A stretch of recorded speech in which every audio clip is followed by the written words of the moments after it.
like this weird competition of cool. You take a reef shot to the side of the head for a wave like that. If I can win this, this will be the greatest moment of my life. All the girls are surfing so well. They're beautiful inside and out. Going skagless is a whole nother realm, like a fast version of body surfing. Something about just getting in the ocean and cleansing ourselves of everything else that's going on in the world. My job description is student of surfing.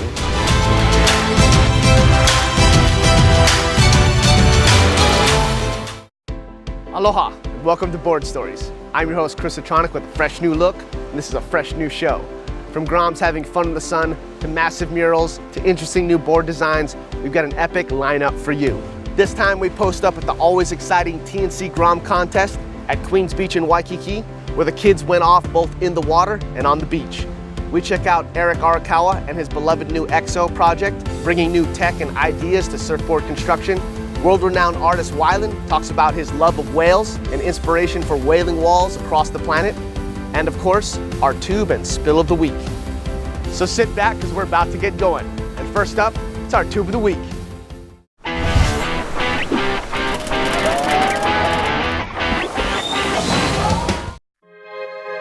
When the waves start barreling on the North Shore, the top surfers know where to go. And just down from Pipeline sits Off the Wall, a regular foot's utopia of right-hand barrels. And one surfer that is always on it is Brazilian Diego Santos, who now calls the North Shore home. Swell after swell, Diego seems to catch some of the best off-the-wall waves and has a particular affinity for coming out with the spit, earning him this Tube of the Week segment.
Kids go wild at the TNC Grom event in Waikiki.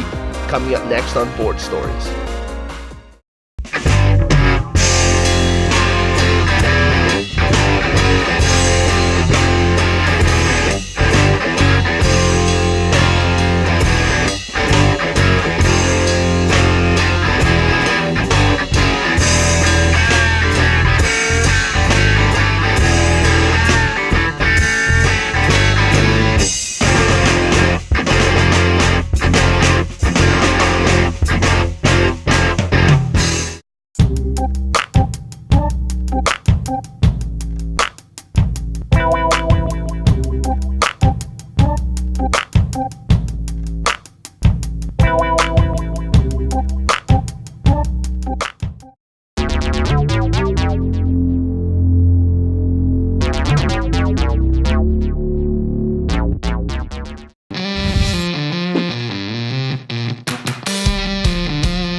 Today we're at Queens Beach in front of the Duke Kahanamoku statue, having a great time with a bunch of kids for the 20th annual T&C Grom Contest. And we've been going for 20 years with this contest, and it seems to get bigger and more fun for the kids every year.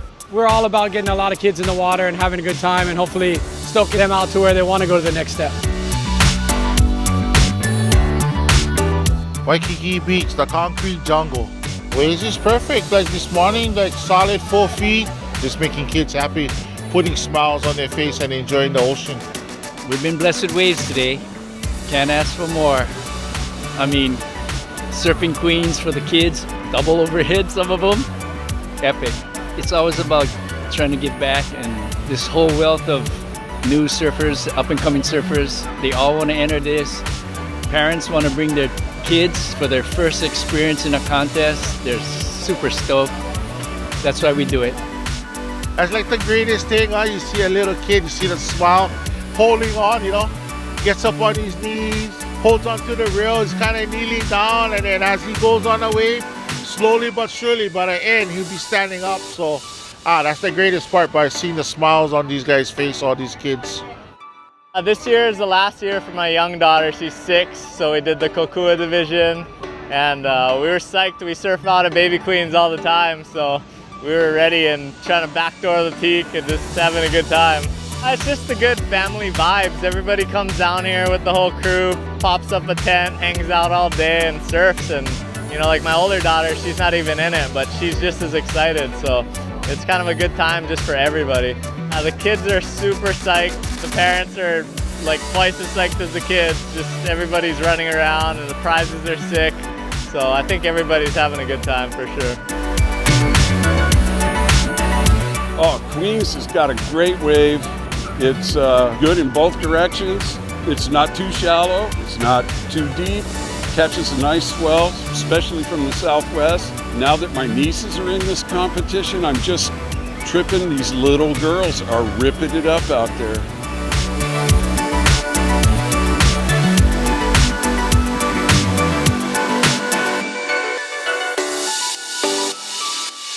They check in. Ray them, kind of introduce them, maybe some of them for the first time, to the rules of a surf contest, how many waves they can catch, what they got to do when they're in the water. And so it's all fun, and it's a learning experience, and for the kids that are into it, and it like, sparks something in them where they want to compete. That's great. As soon as they move on to a HASA or NSSA, they make room for more kids that don't have that experience to enter this event.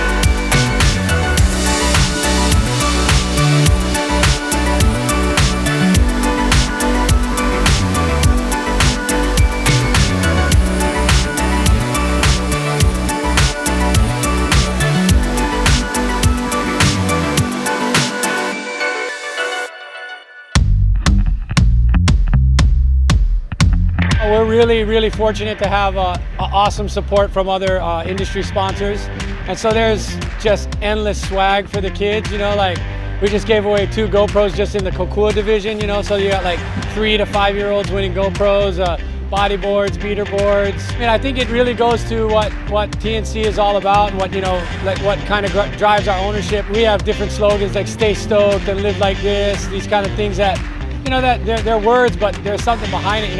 It's about stoking out that kid, getting them excited about being in the water, respecting the ocean, taking care of the beach. I think any young child getting that first wave, just like for me, you're hooked, you want more. That's the best part of this thing. I think as long as there's a wealth of kids and parents bringing them down here to enjoy it, we'll continue forever.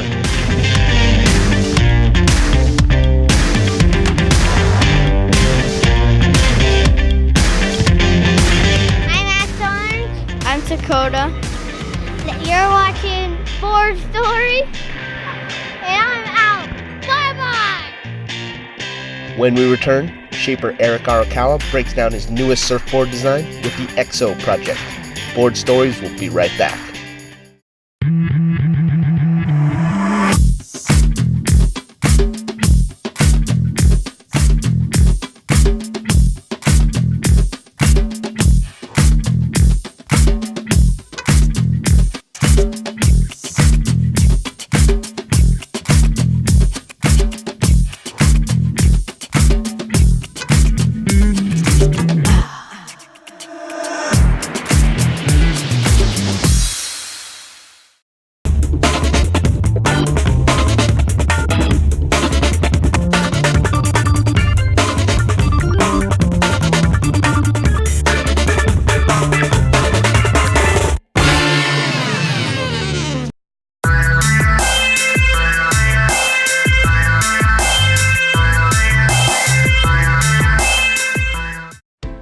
Welcome back to Board Stories.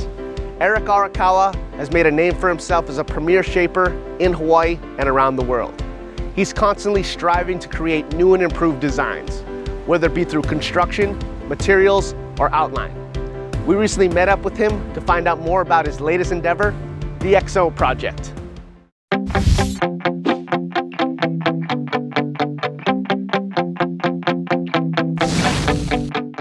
I'm Eric Arakawa, and my factory is here in the North Shore at the sugar mill.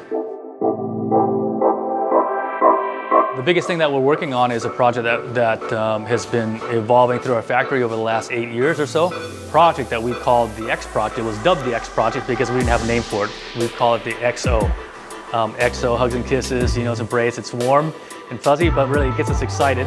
So it has this interior structure and a core, and so kind of what we've dubbed it the XO because we're saying that this board has a heart.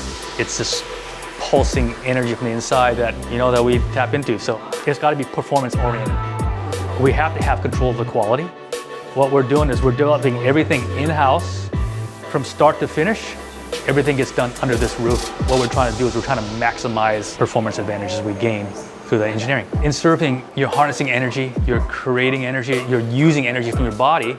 What we developed is a core that allows you to load that energy up, to hold it, and to maintain it, and to store it for a split second, and to release it right at the right time. We've had team riders test the boards, and they've been able to go through turns and load it up, and right at the apex of the turn, release it and just get that, just some incredible whip. We've engineered a specific flex in the board, and we can control it. We are able to create different flex zones in the board. One of the laws of thermodynamics is energy is never lost.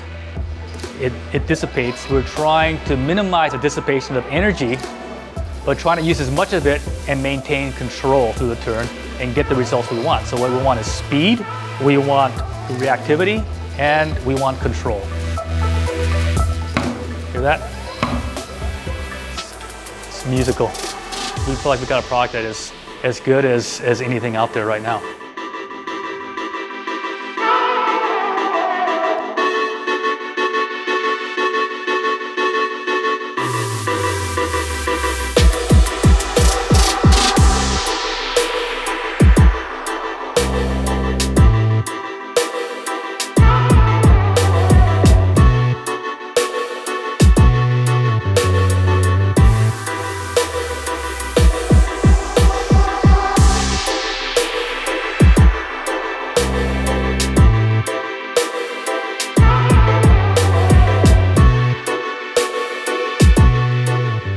Up next, world-famous artist Wyland talks about his passion for ocean-inspired painting and motivation behind his wailing walls.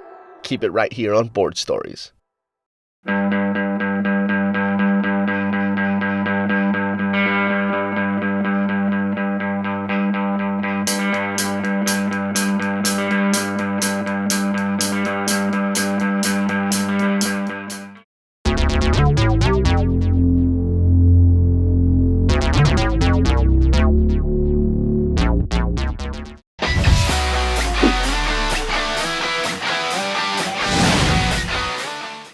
The artist Wyland is known worldwide for his ocean-inspired murals and wailing walls. But there's more behind the paintings than just art.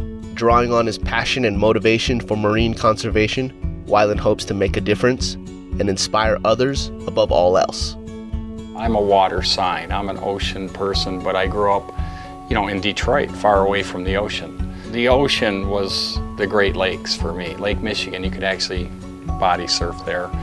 But my dream was to go to California to be an artist, and I was inspired by Jacques Cousteau. He was my all-time hero, Saw the ocean, the Pacific, for the first time. It was a dream. I was 14.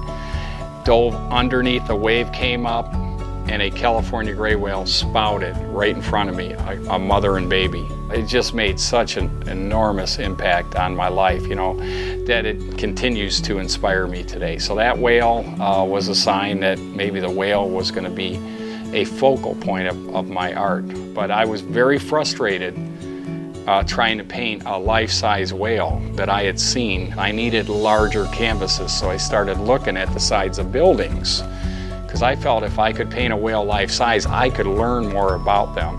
Plus, if I could paint it in a public place, that people would become aware about the plight of whales. So I painted the first wall in 1981 in Laguna Beach, California, of that very whale that I saw 10 years earlier in 1971.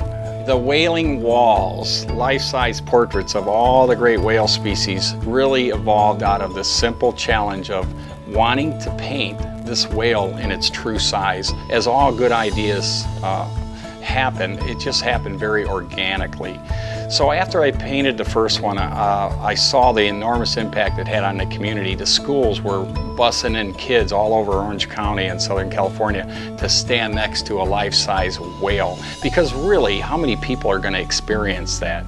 Art is so powerful, and public art, I mean, it can really be a world changer. When you paint art on that kind of scale, people can't ignore it. You know, it just demands attention. And that was really the simple philosophy that I had, that I would bring the ocean to the cities. I have murals all over the US and all over the world now, and it worked. My proudest thing is painting with kids wherever I go. And at every one of the Whaling Wall projects, I invited the schools to bring the kids and I would paint with them. And I've painted with over 1 million kids in 100 countries and all 50 states. But unfortunately, the kids don't know who Jacques Cousteau is. This man was more than a filmmaker, he was a poet. And he instilled in the hearts and souls of our generation a passion for conservation of our ocean planet. And that's what I try to do with my art. I use the success of my art to, accomplish, my vision of using art to not only educate, but inspire action about protecting our ocean, our water. If you think about the volunteers, the story of the art and how these murals were accomplished, that's really what it's all about. It isn't about me painting a great, mural. The Whaling Wall project is about how people came together to give a gift to their community. Not only art, but in my case, conservation. They're equal. I want to be the artist that had the most fun, that had the biggest impact, on the environment and made a difference. I really have never had to get a job. I'm very proud of that. I remember when I was 16, my mom, Darlene, came and, my other 3 brothers had to get jobs in Detroit, and she said, "Are you going to get a job?" And I said, "I have a job. I'm an artist." And she went, "Okay." She went for this. We're not done just yet. The spill of the week is coming up next, so don't go anywhere. Board Stories will be right back. Experience Hawaii's past in the present. Oahu's Waimea Valley calls you to reconnect. Waimea Valley is a rich and culturally significant vahipana, or storied place, that embraces a world-class botanical garden. Come visit our newly restored kauhale, an historical site believed to have been occupied by families of high rank centuries ago. Our kauhale at Waimea Valley is one of a kind, a special place to engage in Hawaiian culture. Reconnect at Oahu's Waimea Valley.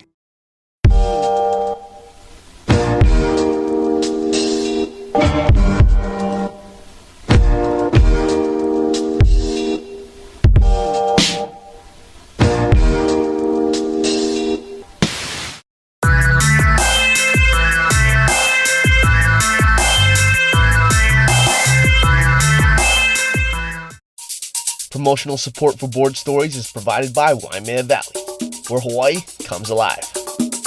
Check them out online at waimeavalley.net and give them a visit next time you're on the North Shore. Welcome back to Board Stories. Well, I hope you enjoyed the show. It was fun watching the Groms go wild at the T&C Grom Contest in Waikiki, and Eric Arakawa, he's got some pretty cool stuff going on at his board factory.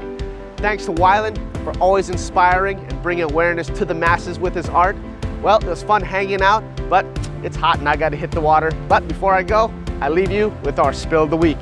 For me, Chris Latronic, I'll see you in the water. Aloha.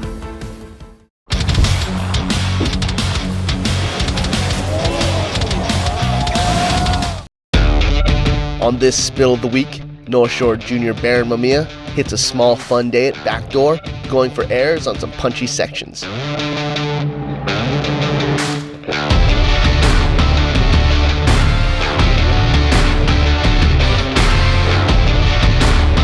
wind and bounce made it tricky, but on this wave, it was the backwash coming off the beach that foiled his attempt. Slowed down, you could see just how intense the backwash is, surprising Baron mid-air, where he was able to release his board just in time before getting exploded.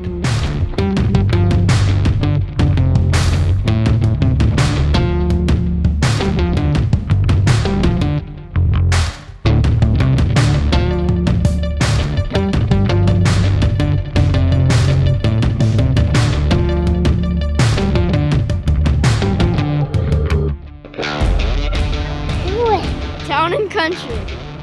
Town and country? Drumfish. Dolphins. No. Drumfish. My name's Axel. My name's Dakota. My name's Titan. Everything looks the same around here. 20-foot drop. Nose dive.